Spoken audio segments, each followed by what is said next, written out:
Bom, pessoal, agora a gente vai começar o nosso curso de espelhos esféricos. Aqui eu tenho 3 espelhos para apresentar. Um espelho plano, tá certo? Esse lado aqui é plano.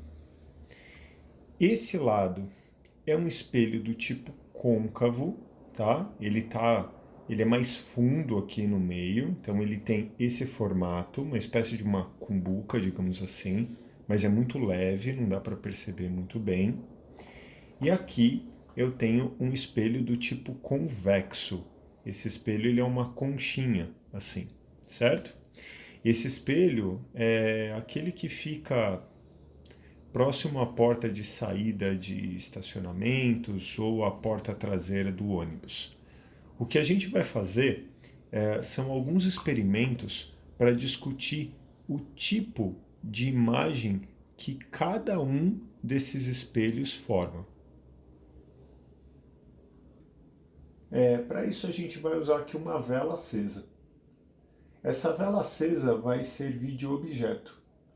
O que a gente vai fazer é analisar o tipo de imagem que cada um desses espelhos vão formar. Olha só, vocês estão vendo a reflexão da vela pelo espelho plano.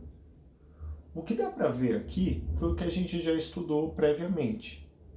Essa imagem ela fica do mesmo tamanho da vela, só que ela aparentemente está do outro lado do espelho, o que configura uma imagem de natureza virtual, e o tamanho dessa imagem é igual ao tamanho do objeto, nada muda.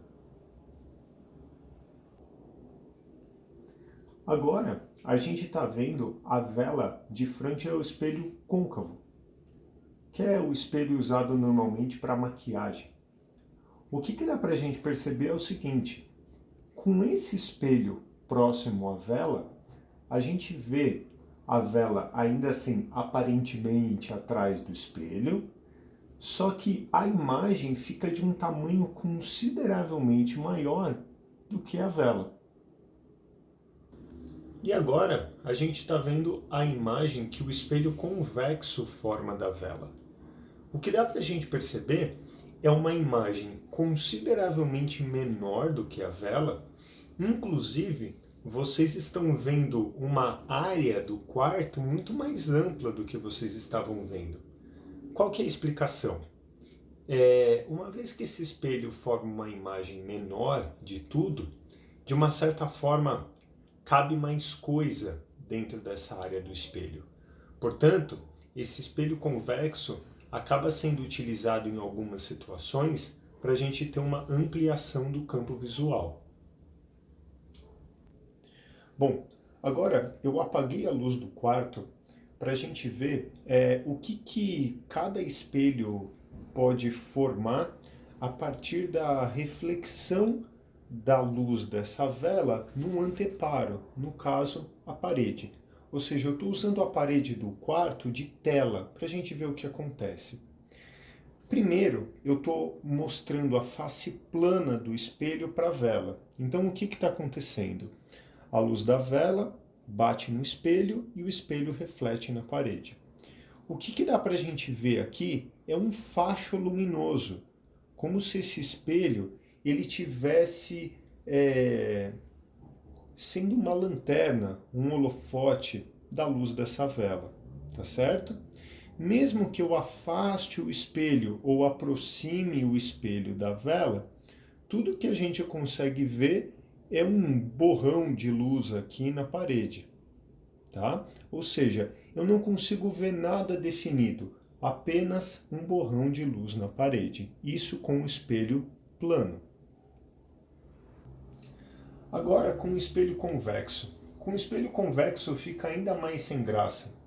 Eu coloco o espelho aqui próximo à vela e não dá para ver nada. Eu vou aproximar a vela aqui um pouquinho da parede. Veja, eu coloco o espelho aqui e você ainda consegue, não sei se o vídeo pega, mas tem um certo borrão luminoso aqui que o espelho está refletindo. É a luz da vela, mas eu não consigo ver nada. Agora com a parte côncava do espelho fica mais interessante. Olha só, quando eu coloco o espelho próximo à vela, vocês estão vendo aqui a sombra da vela na parede, dava para ver um pouquinho isso também com o espelho plano. E um círculo luminoso, né? Como se o espelho tivesse formando um certo holofote dessa luz emitida pela vela. Com o espelho próximo, a gente não consegue ver nada além disso, este holofote e a sombra da vela. Não se impressionem com isso, é apenas uma sombra, porque a vela está em frente ao espelho. Ela está fazendo sombra da própria luz que o espelho está refletindo dela. Agora, o interessante é quando a gente começa a afastar o espelho. Olha só, eu consigo projetar a imagem da vela na parede. Eu espero que a câmera esteja pegando bem para vocês. Eu vou tentar acertar um pouquinho mais. Olha só, aqui a gente está vendo uma projeção da imagem da vela. Eu vou assoprar um pouquinho a vela de propósito para vocês repararem que trata-se de uma imagem invertida. Olha só. Perceba a imagem ao contrário da vela. Maravilha? Essa imagem, gente, não é uma imagem real. Desculpa, não é uma imagem virtual, como a gente está acostumado ali com o espelho plano. Essa imagem é uma imagem de natureza real. E essa imagem ela fica ao contrário ali na projeção. Beleza? Então, ao contrário do que a gente estava vendo de imagens virtuais, agora a gente está conseguindo perceber uma imagem real. Isso é uma característica do espelho côncavo. Ele consegue formar imagens de natureza real. Ele consegue projetar a imagem numa tela, numa parede, num anteparo, dependendo da distância que ele está do objeto. Se eu deixar o espelho próximo à vela, isso não acontece. Com o espelho distante, isso acontece. E a depender da relação de distâncias que eu tenho aqui, eu consigo essa imagem de diversos tamanhos, tá certo? Então tá aqui de novo uma imagenzinha da vela projetada na parede e como vocês podem ver, essa imagem é oposta ao objeto, ela é invertida em relação ao objeto. Beleza, pessoal? Então a gente viu o comportamento dos 3 tipos de espelho e num próximo vídeo a gente vai formalizar tudo isso para entender o porquê que isso acontece.